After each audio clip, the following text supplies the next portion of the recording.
Hi, welcome back to my channel.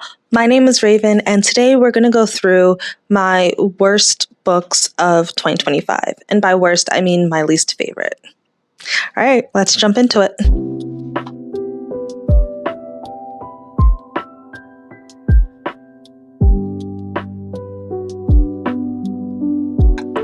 Starting off, we have Priest by Sierra Simone. I read that book back in January, and I don't know if it was the time in which I read it. I was just bored out of my mind. It was very, very dirty, which I have no qualms about at all. Don't take me for a prude. I am not. I feel like it could have been better. I don't know. I was just kind of turned off from it. Like it wasn't for me. And so I have no interest in reading the rest of the series. Like I think there's Sinner and then Saint and then whatever. That's just not for me. No shame to people that enjoy it, but that it is what it is. In February, my least favorite book was Forged in Blood by Sadie Kincaid. I was actually intrigued because it kept popping up on my For You page on TikTok, and a lot of people were talking about how they loved it. And there's this one particular scene where, because it has to do with vampires, so they were like pulling out her tampon and all of that shit. And I was like, cool. I'm not ashamed of my period either.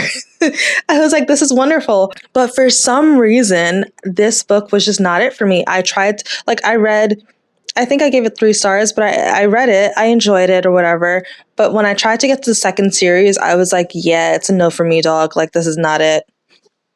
In March, I read Reign of Shadow and Endings by Melissa Rorick. Now, this series, the Legacy series, is a crowd favorite. A lot of people love this series. I went into it wanting to love this series, but if you look on my TikTok, I recently did a video where I was like, these are 3 series that I need to be influenced to read. This is one of them.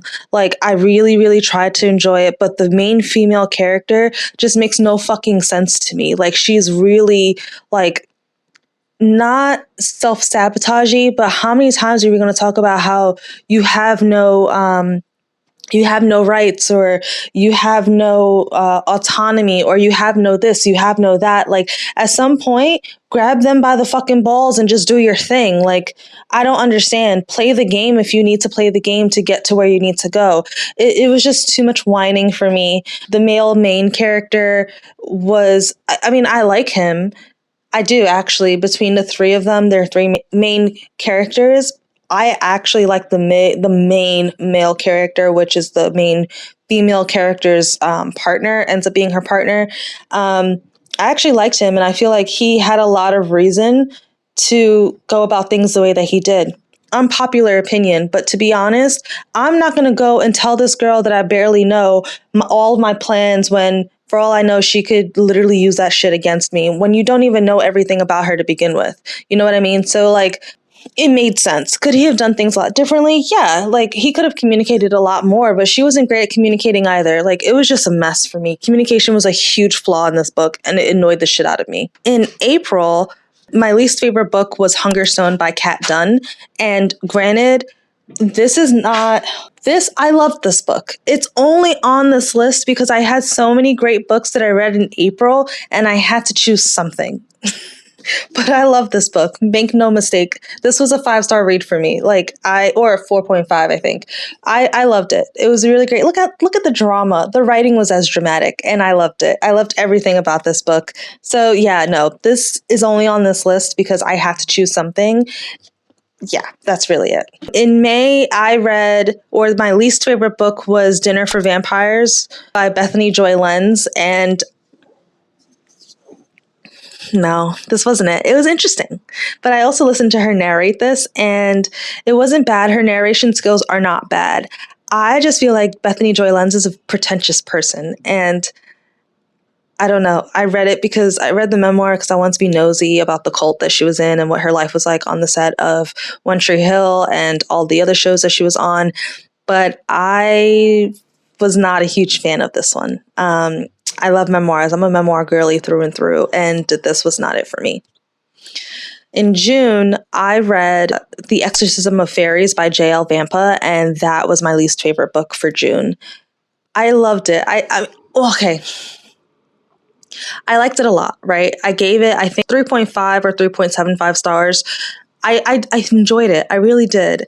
I didn't get the hype in terms of like, okay, I love mycelia. I love science. I love bacteria, even though I have OCD.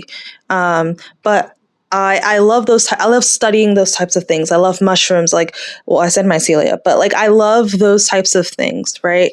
And if I were not doing what I do in life, one of the things I would do is become a scientist. I would be in a lab and I'd be working on shit like this, right? I genuinely love it.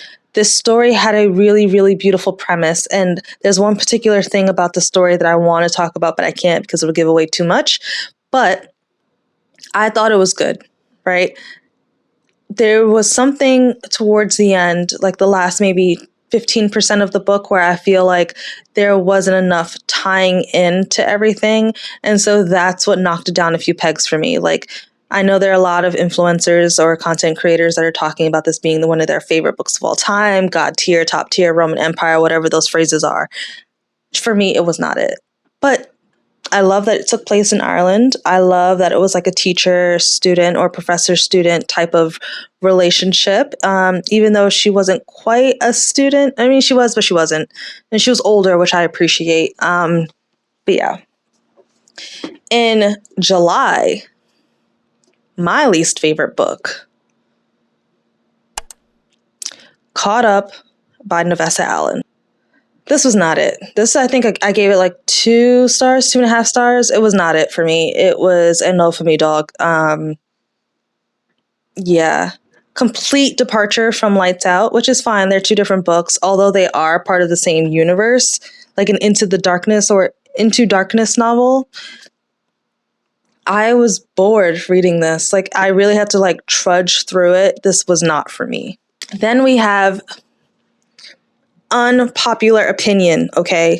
My opinions, I know there are loads of people that don't want to hear this, but my least favorite book of August was The Ritual by Chantal Tessier or Tessier. Not for me.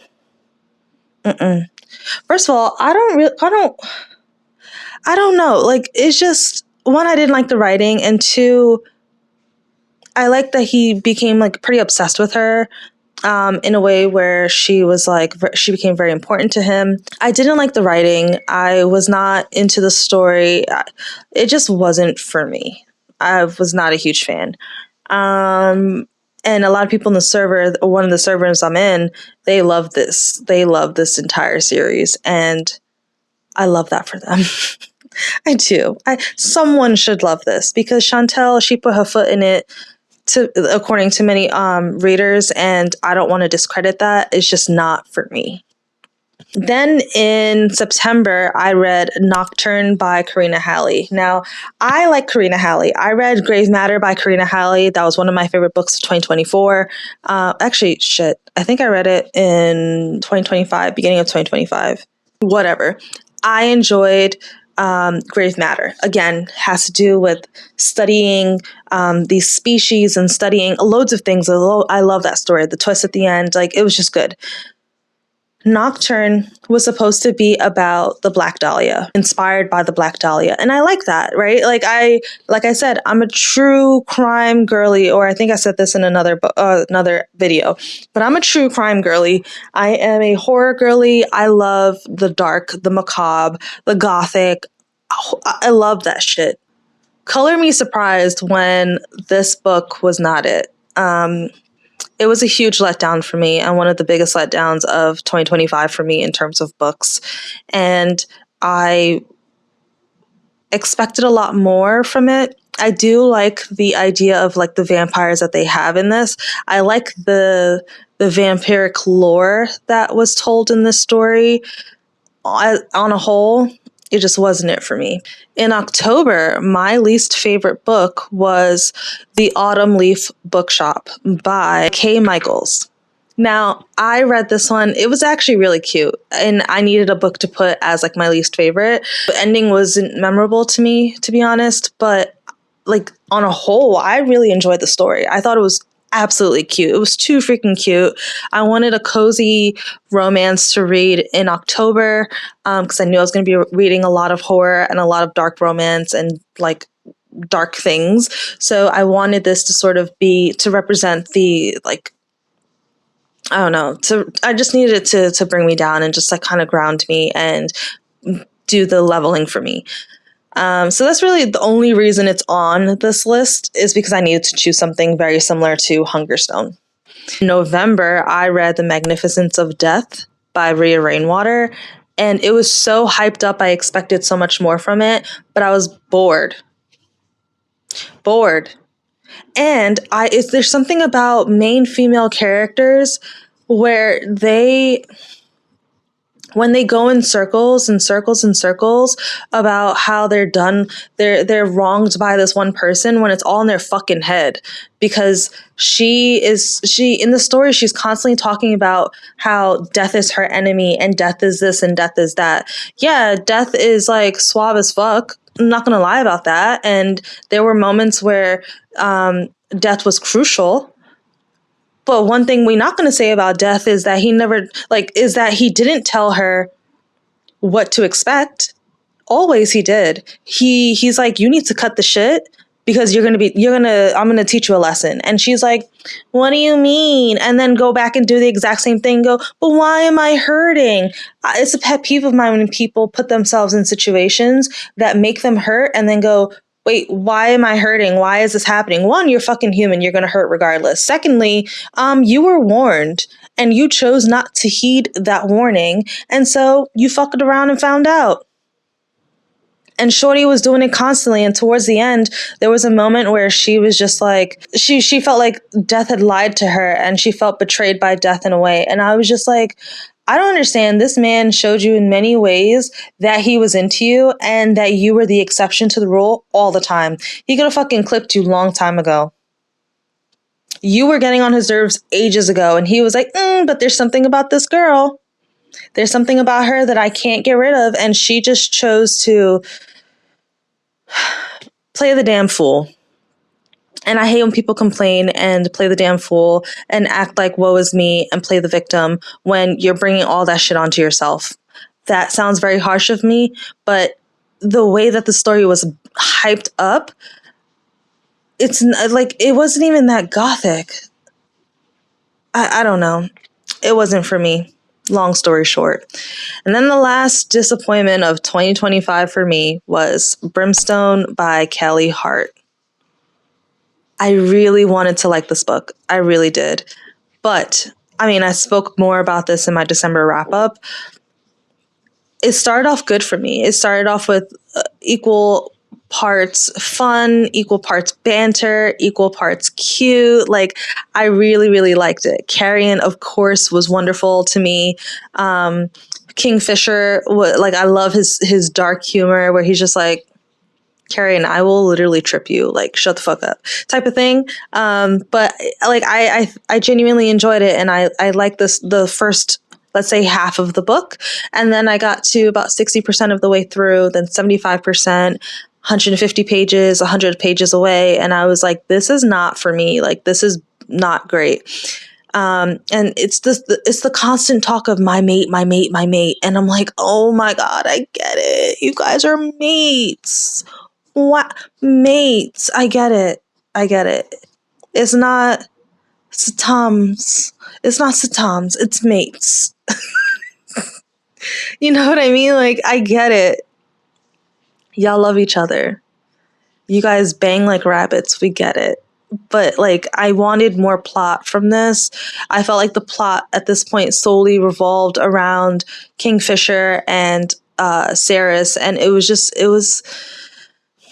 it became boring. It became tedious to read, actually. And then the last, let's say, 2 chapters of the book, when things were starting to come together, it felt, one, a little rushed to me. The ending, like trying to make it make sense at the end. And then 2, that cliffhanger should not have existed. Yeah, you're going to have people read the 3rd book anyway, but I don't know. I feel like the bulk of the action should not have happened. in those last two chapters. And then it got to a point where I think there was also an epilogue, and I was like, can we be done with this shit already? Like, I get it. Huge disappointment. I didn't DNF it because I was like, I can't shit talk this without actually reading it, especially given how hyped up it is. So honestly, I gave it 2 stars. It was actually 3 stars and then it got bumped down a whole ass point because of that ending. Not for me. But anyway, that's my little rant on my the worst books of 2025 for me. If you agree with any of this, let me know. If you made it to the end of this video, drop a black heart down below. And I don't know, let's chat on my Instagram or my TikTok. I can go for hours when it comes to books. So until next time, thank you for joining me.